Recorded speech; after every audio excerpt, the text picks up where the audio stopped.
और ये तो धर्मवीर को जिताना ही नहीं चाहता। आज ऐलानिया मैं कहता हूं कि ये इसलिए आया हूं कि धर्मवीर को जिताने के लिए आया हूं। किसी भी सूरत के अंदर आपके सहयोग के बिना धर्मवीर नहीं जीत सकता। और मैं आपका अजीज हूं, साथियों, हम सफर रहा हूं। आपकी आवाज को मैंने बुलंद किया है। आज के दिन मैं आपको यूं कहता हूं कि अगर दान सिंह जीतता है तो वो चौधरी भूपेंद्र सिंह हुड्डा के साथ जाके मिल जाता है, तो सारे राजी कि भाई अहीर की जाट से मीटिंग हो गई, बहुत बढ़िया बात। और अगर जाट मेरे साथ दे देता है धर्मवीर में गलत, तो धर्मवीर मेरे साथ खड़ा रहा है कि नहीं खड़ा, ये बताओ मेरे को।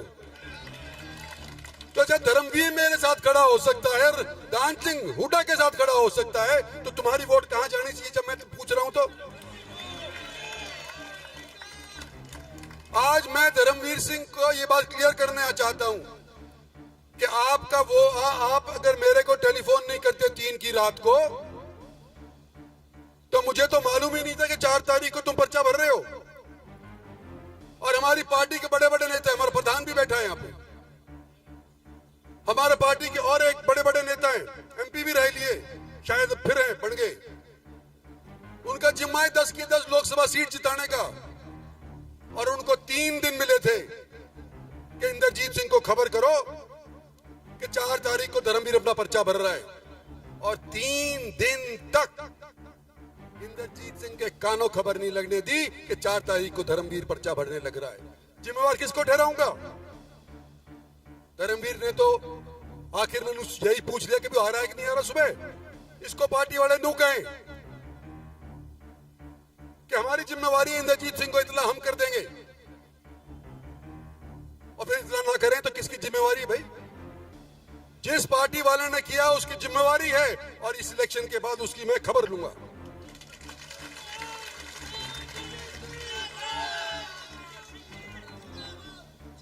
हमारी पार्टी में हो सकता है भीतरघात होता हो, कांग्रेस में भी भीतरघात होता रहा है, लेकिन आज के दिन मैं यूं कहना चाह रहा हूं कि हरियाणा का मानचित्र इस लोकसभा इलेक्शन के बाद बदलेगा। और जो लोग यूं कह रहे हैं कि भूपेंद्र सिंह हुड्डा चीफ मिनिस्टर बनेंगे, अरे बनने हम देंगे तो बनेंगे ना, नहीं कैसे बनेंगे? कोई बहम में ना रहे। भारतीय जनता पार्टी के अंदर परिवर्तन होगा। जो लोग आज बड़े बड़े ओहदों के ऊपर बैठे हैं, ये जरूरी नहीं कि आगे भी ये उसी तरह से बैठे रहेंगे, लेकिन हमने पार्टी के अंदर अनुशासन लाना है। और पार्टी के अंदर अनुशासन लाने की मुझे एक आध सहयोगी तो छोड़ो के दो, अकेला नहीं लड़ सकता। मुझे साथी चाहिए, लोकसभा में भी चाहिए, पार्टी में भी चाहिए, इसको चाहिए। और भाई पार्टी वालों, आपकी पार्टी से हम टिकट लड़ रहे हैं, मोदी की वजह से हम टिकट लड़ रहे हैं। मोदी जी ने टिकट दिया तो मुझे केबरा टिकट ही ना मिलता। आज मैं ये पूछना चाहता हूं, कितने पार्टी के लोग यहां पर नीचे बैठे, जो पार्टी के पदाधिकारी हैं, और कितने लोग अपने साथ लाए हो? तो मेरा पार्टी ना, मैं पार्टी के पूछूं यो की प्रधान की।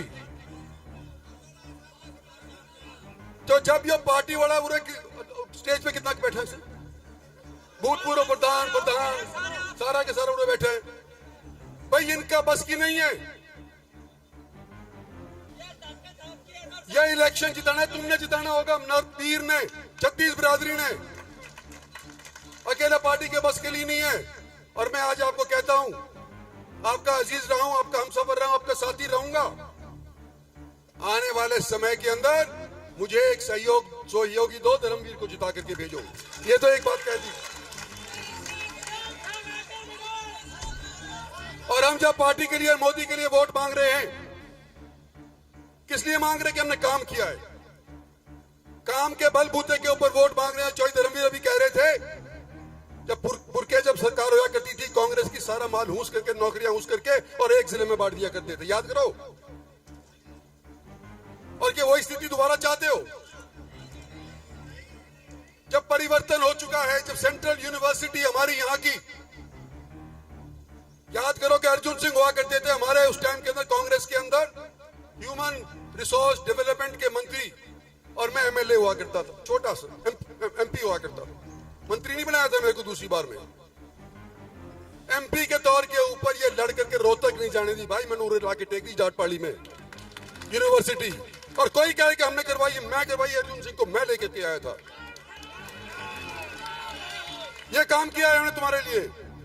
और यहां का ये हाईवे क्या बोलते हैं, ग्रीनफील्ड हाईवे 9,000 करोड़ का, 152D।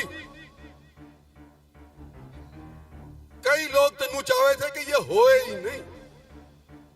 किसने करवाया? नितिन गडकरी ने। हरियाणा के बीचों बीच पाक काट करके और चंडीगढ़ का सफर 3 घंटे कम कर दिया कि नहीं कर दिया? किसने करवाया? भारत सरकार ने कराया, मोदी सरकार ने कराया, नितिन गडकरी ने कराया। और मैं वकील, धर्मवीर वकील इकट्ठे जाया करते थे। गडकरी के बाद कम सैकड़ों बार गए होंगे जब डेवलपमेंट नजर आने लग रही है। लॉजिस्टिक हब नांगल चौधरी के अंदर अपने आप तो पैदा नहीं हुआ ना। डेडिकेटेड रेल फ्रेट कॉरिडोर, यह दादरी यूपी से निकलने वाला था और कोटा राजस्थान से होता हुआ और ये जयपुर होता हुआ और फिर जाया करे था बंबई। ये उनकी स्कीम थी। आज 2 लाख करोड़ रुपए से डेडिकेटेड रेल फ्रेट कॉरिडोर बन चुका है, तकरीबन 99%। कैसे बना? हमने राजस्थान से जाने की बिनिस्बत यूं कहा कि तुलना करो कि कितना खर्चा होगा अगर हरियाणा से जाएगा तो, और अगर राजस्थान से जाएगा और इन नदियों के पुलों ऊपर पुल बनाने के बाद जाएगा, कोटा होकर के जाएगा, तो कितना खर्चा होगा, और हरियाणा से जाएगा कितना खर्चा होगा। तो राइट्स नाम की एक बिल्डिंग बनाने वाली संस्था है रेलवेज की, उन्होंने फिर ये भापा कि खर्चा कम कहां से होगा। और भाई हरियाणा का खर्चा कम था तो नू आज के दिन डेडिकेटेड रेल फ्रेट कॉरिडोर भी थारे जमीन के ऊपर से जाने लग रहा है और लॉजिस्टिक हब भी नांगल चौधरी के अंदर आज के दिन उसी वास्ते के लिए बन के लग रहा है। कौन क्लेम कर सकता है ये डेवलपमेंट? मोदी सरकार। जब मैं यूं कहता हूं आपसे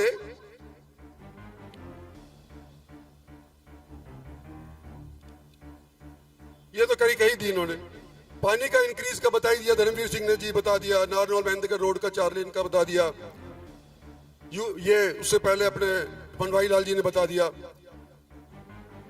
कि एम्स तो अभी हाल ही के अंदर हुई है, वो सभी का फायदा होने लग रहा है। वो तो अमेज के अंदर तो मेरे दिल में खलिश है थोड़ी सी है? एम्स बड़ी मुश्किल के बाद जब नटनिया नाट रहे थे कि हमारे साथ गलत फैसला करवा दिया, नहीं हो सकता एम्स, और उसके बावजूद लेकर के आए। कौन लेकर आया? आपका अजीज, आपकी ताकत, आपका सहयोग, छत्तीस बिरादरी का। अगर मेरी आवाज के अंदर दम है तो आप लोग मेरे पीछे खड़े हो, नू जा करके मेरी आवाज में दम है, नहीं तो मैं भी फुस हो लिया था। और मेरे को फुस करने में कौन कौन कसर नहीं छोड़ी, सारे लग रहे थे। आज मैं कह रहा था मेरे दिल में खलिश है।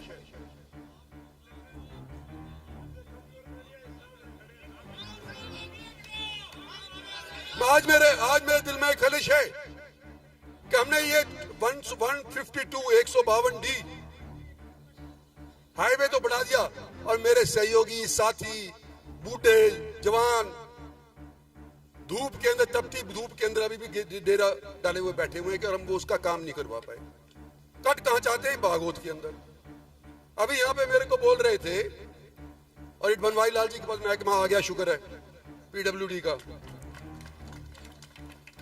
कि अगर ये करीना से दादरी वाला रोड अगर स्टेट हाईवे डिक्लेयर हो जाता है तो भारत सरकार को कट देना आसान हो जाएगा। पता नहीं मुझे होगा कि नहीं होगा, आसान होगा कि नहीं होगा, लेकिन ये आसान कहते हैं कि हो जाएगा। जो धरने पे बैठे नहीं कह रहे हैं मेरे से। भाई बनवारी लाल जी, अगर चेक करो, अगर ये हो जाता है तो बहुत बढ़िया, और नहीं होता तो भी करवाएंगे। भाई वो दिन के तुम्हारा वहां बैठने का तुम्हारे को नुकसान नहीं होने देंगे। अभी भी बात उसके ऊपर करेंगे, पर उसके लिए मैं नहीं कर सकता। हमारा एमपी जब भी कहेगा जब भी तो बात बढ़ेगी। ये मोटी मोटी बात आपसे कहनी थी भैया। देखो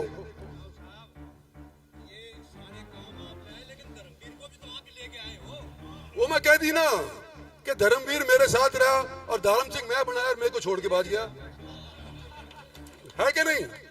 जो मेरे साथ जो करतूत होती रहती है और मैं जो कहूँ कि जो मेरा रिश्तेदार और जो मेरी बिरादरी का मेरी गैल रहेगा ना रहा, और ये मेरा ना रिश्तेदार और ना मेरी बिरादरी का और ये मेरी गैल रहे बताओ, है? और हम दोनों मिल करके भैया 4 चांद लगा देंगे डेवलपमेंट के अंदर। इसलिए आपसे कह रहे हैं कि हमारे को वोट दो। रही बात रिजर्वेशन की, डॉक्टर साहब पढ़े लिखे हैं, हमारे सबसे पढ़े लिखे ये डॉक्टर है, एमबीबीएस है। हम तो वकील हैं लेकिन ये एमबीबीएस भी है और बिरानी के हैं।